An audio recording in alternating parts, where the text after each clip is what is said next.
So guys, meron akong isang slab na pork belly dito. So ang style ko ay uunahin kong hihiwain ang nasa gitna para kunin ko yung walang mga ribs dahil madali lang yan siyang i-slice. And then saka ko na i-slice yung may mga ribs dahil medyo mag-effort tayo dahil medyo matigas yung may mga ribs, no, para mas straight yung ating paghiwa. So ito ang aking ginagawa pag mag-display na kami. So ako talaga guys ang mag-slice ng mga pork belly. So ito itatabi muna natin and then uunahin kong i-slice itong walang ribs para madali lang siya para makapag-display tayo kaagad sa ating display sa ating lamesa. So ito madali lang yan siya dahil walang buto. Yan guys.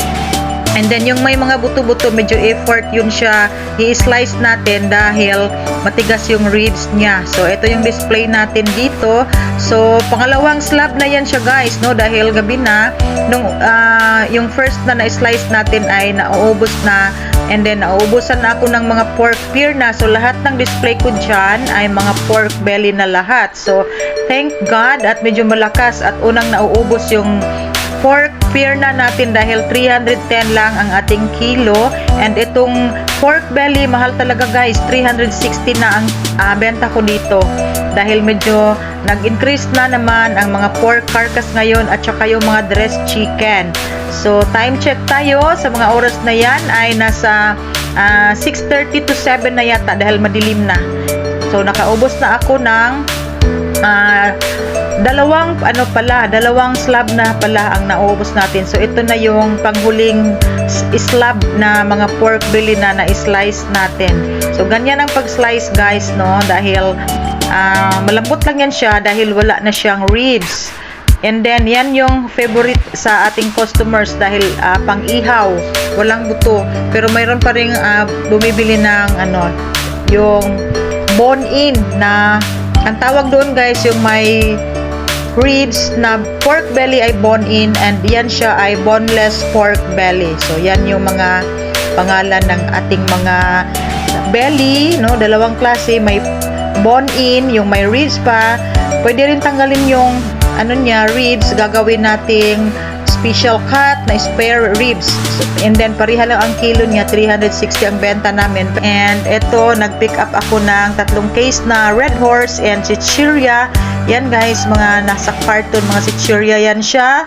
Araw ng Sunday, yan, namili kami ni Mr. dahil naubusan ako ng Red Horse sa aking sari-sari store sa bahay. So ito ay para sa bahay namin, mga Chichirya at counting groceries. And then update tayo sa aking sari-sari store. Dito sa bahay na naman tayo mga sis kasari. So marami tayong Chichirya na i-display ko na yung napamili namin. So ito punong-puno yung ating hanging basket and marami tayong marshmallow. Malakas yan dito. And then mga dingdong and choconuts na malaki. Malakas talaga guys ang choconuts dito sa akin. And then doon sa bandang huli, doon guys ay mga maliliit na Chichirya and andyan yung ating mga wine.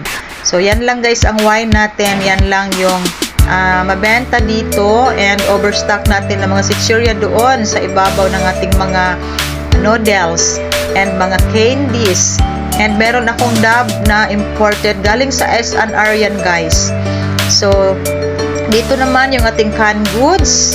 Kaunti na lang ang ating mga canned goods.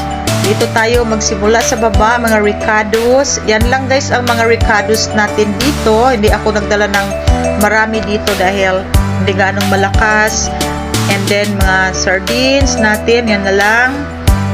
And mga corned beef and beef loaf. And ang ating mga evap and condensed milk. So wala akong dyan, all-purpose cream. Hindi ako nakapagdala. And then dito, wala din akong guys, coke na.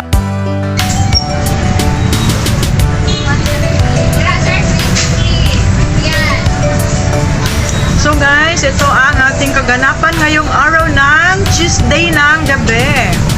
So meron tayong customers na namimili ng karning baboy, dressed chicken, hotdog, and ang ating malakas, ang boneless bangos. Okay.